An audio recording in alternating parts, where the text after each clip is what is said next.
ঢাকা বিশ্ববিদ্যালয়ের টিএসসিতে বাংলাদেশের ইতিহাসের সবচেয়ে বড় ত্রাণ কার্যক্রম যেটি সংগ্রহ সেটি চলছে এবং সেখান থেকে যে বাংলাদেশের যে বন্যা কবলিত এলাকাগুলো সেখানে ত্রাণের যে বিতরণ সেই কার্যক্রমটি চলছে।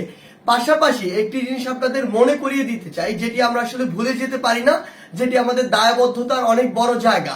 আমরা এগুলোর পাশাপাশি প্রত্যেক দিন বিভিন্ন হসপিটালে ঢাকার যেগুলোতে আমাদের এই স্বৈরাচার ফ্যাসিবাদ যে সরকার ছিল তার পতনের পিছনে যে ভাইয়েরা আসলে রাজপথে রক্ত দিয়েছে এবং অনেক বেশি আহত হয়ে হাসপাতালের বিছানাগুলোতে শুয়ে রয়েছে, সেই ভাইদের কথা আমরা ভুলে যেতে পারি না। আমরা আজকেও ঢাকার অন্যতম গুরুত্বপূর্ণ যে হসপিটালগুলোতে আমাদের এই আহত ভাই বোনেরা ভর্তি রয়েছে তাদের সাথে বিভিন্ন সময় আমরা দেখা করতে গিয়েছি। Dhaka medical college, Suhrawardy medical college, orthopaedic hospital অর্থাৎ যেটিকে আমরা নিটোর বলি কিংবা পঙ্গু হাসপাতাল, চক্ষু ইনস্টিটিউট যেটি আগারগাঁওয়ে রয়েছে এবং নিউরোসায়েন্স ইনস্টিটিউট যেটি আগারগাঁওয়ে রয়েছে, এগুলোর পাশাপাশি আরো দুটি হসপিটাল, কুর্মিটোলা জেনারেল হসপিটাল এবং কুয়েত মৈত্র হসপিটাল উত্তরা, এই হসপিটালগুলোতে এখনো আমাদের শত শত ভাই ওই বিছানাগুলোতে জীবন মৃত্যুর সন্ধিক্ষণে রয়েছে। আমরা দেখেছি ওই অর্থোপেডিক পঙ্গু হসপিটালে এমন অনেক ভাই রয়েছে যার একটি হাত নেই, যার একটি পা কেটে ফেলা হয়েছে, এমনকি এমনও ভাই রয়েছে যাদের দুইটি পাই কেটে ফেলা হয়েছে। আবার চক্ষু হসপিটালে আমার এমন অসংখ্য ভাই রয়েছে যে ভাইয়ের একটি চোখে 5টি থেকে 10টি পর্যন্ত পিলেট গুলো রয়েছে। এই গুলিবিদ্ধ অবস্থায় ওই ভাইয়ের ওই চোখটি দিয়ে পৃথিবীকে তিনি আর কোনদিন দেখতে পাবেন না। এমন বেশ অনেকজন ভাই রয়েছে যাদের দুইটি চোখ দিয়ে তারা আর কখনো এই পৃথিবীর আলো দেখতে পাবেন না। আবার আপনি যদি নিউরোসায়েন্স ইনস্টিটিউটে যান, আজকে আমরা যেখানে গিয়ে এক দুর্বিষহ যে চিত্র দেখেছি সেটি আসলে ভুলে যাওয়ার মতো নয়। এমন অনেক ভাই রয়েছে যাদের মাথার খুলিগুলো উড়ে গিয়েছে, মাথার উপরে এই যে চামড়াটুকু, এই চামড়ার সাথে সরাসরি মস্তিষ্ক আটকে রয়েছে, সেলাই দিয়ে আটকে রাখা হয়েছে। আপনি যখন হাত দিয়ে স্পর্শ করেন তখন সরাসরি মস্তিষ্ককে স্পর্শ করা যায়। এর চেয়ে দুর্বিষহ চিত্র আর কি হতে পারে।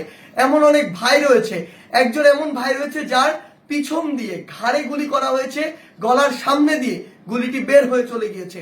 ওই ভাই ওখানে জীবন মৃত্যুর সন্ধিক্ষণে রয়েছে। এমন একজন ভাই রয়েছে যার মাথার এক পাশ দিয়ে গুলিটি ছিদ্র করে মস্তিষ্কের এখন মাঝখানে এমন জায়গায় রয়েছে যে গুলিটি সেখান থেকে বের করতে যদি যাওয়া হয় তাহলে ওই ভাইটি মৃত্যুর সাথে সাথে মৃত্যুর কোলে ঢলে পড়বেন। এমন একজন ভাই রয়েছে যার মস্তিষ্কের উপরে যে করটিকার যে হাড়টি, এর একটি অংশ আলাদা করে রাখা হয়েছে। এমন অবস্থায় বিভিন্ন হসপিটালে ঢাকার আমাদের ভাই বোনেরা রয়েছে। ঢাকা মেডিকেলে যদি আপনি যান দেখবেন পিঠ দিয়ে কিভাবে একটি বুলেট প্রবেশ করে বুকের যে কোনো একটি অংশ দিয়ে ছিদ্র হয়ে বের হয়ে গিয়েছে, ফুসফুসকে ছিদ্র করে বের হয়ে গিয়েছে। এমন ভাইগুলো কিন্তু আমাদের এখনো হসপিটালগুলোতে রয়েছে এবং তাদেরকে ভুলে গেলে চলবে না। আমরা এখনো তাদের প্রত্যেকদিন খোঁজ খবর নেওয়ার চেষ্টা করছি এবং আপনাদের মনে করিয়ে দিতে চাই, যেহেতু এখনো সরকারের পক্ষ থেকে সরাসরি তাদের কাছে কোনো ফান্ড যায়নি, আমার সাথে এবং আমাদের সাথে যারা ব্যক্তিগতভাবে যোগাযোগ করছে, হোক কোনো কোম্পানি কিংবা ব্যক্তি, আমরা তাদেরকে সরাসরি তাদের সাথে কানেক্ট করিয়ে দিচ্ছি। হয়তো সরকারি হসপিটালগুলোতে তাদের যে খরচটি, এই খরচটি যে ওষুধের ফি কিংবা টেস্টের ফি বা অপারেশন ফি, এগুলো হয়তো লাগছে না, কিন্তু একটি মানুষের খরচ তো এর মধ্যে সীমাবদ্ধ নয়। তিনি পরিবারের প্রধান উপার্জনক্ষম ব্যক্তি হলে তার পরিবারের অন্যান্য মানুষগুলোর চলতে হয়, তার পরিবারকে চলতে হয়, কিংবা এখান থেকে বের হওয়ার পরে তার যে একটি দীর্ঘ সময় তার প্রয়োজন সুস্থ হতে, এই সময়টিতে তার খরচের প্রয়োজন হয়। সব মিলিয়ে তার একটি গুরুত্বপূর্ণ একটি আর্থিক সাপোর্টের আসলে প্রয়োজন। সেই জায়গা থেকে আমরা যেন এই ভাইগুলোর কথা ভুলে না যাই।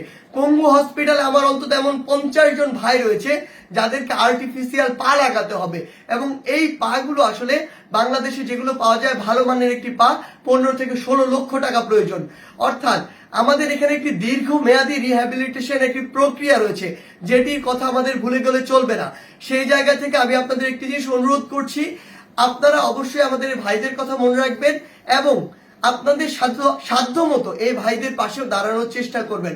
এবং আমরা স্বাস্থ্য খাত, স্বাস্থ্য অধিদপ্তর, স্বাস্থ্য মন্ত্রণালয়কে একটি কথা শুধু বলতে চাই, এটি বাংলাদেশের এই ফ্যাসিস্ট সরকারের অন্যতম করাপ্টেড এবং দুর্নীতিগ্রস্ত একটি খাত, যেটির দ্বারা সরাসরি মানুষ সবচেয়ে বেশি দুর্ভোগের শিকার হয়। অথচ এই একটি খাত যদি ঠিক মতো কাজ করতে পারতো, মানুষরা যখন তার সবচেয়ে ক্রুশিয়াল এবং ক্রিটিক্যাল মোমেন্টে হসপিটালগুলোতে আসে, সেই সময় মানুষরা তাদের একটি ভালো সেবা পেত, একটু স্বস্তি পেত, যেটি তারা এতদিন পায়নি। কিন্তু আমরা স্পষ্ট করে বলতে চাই, বৈষম্য বিরোধী ছাত্র আন্দোলনের আমরা যারা রয়েছি, এই তরুণ প্রজন্ম যারা রয়েছে, তাদের নজর কিন্তু এই স্বাস্থ্য খাতের দিকে এবং কড়া নজর রয়েছে।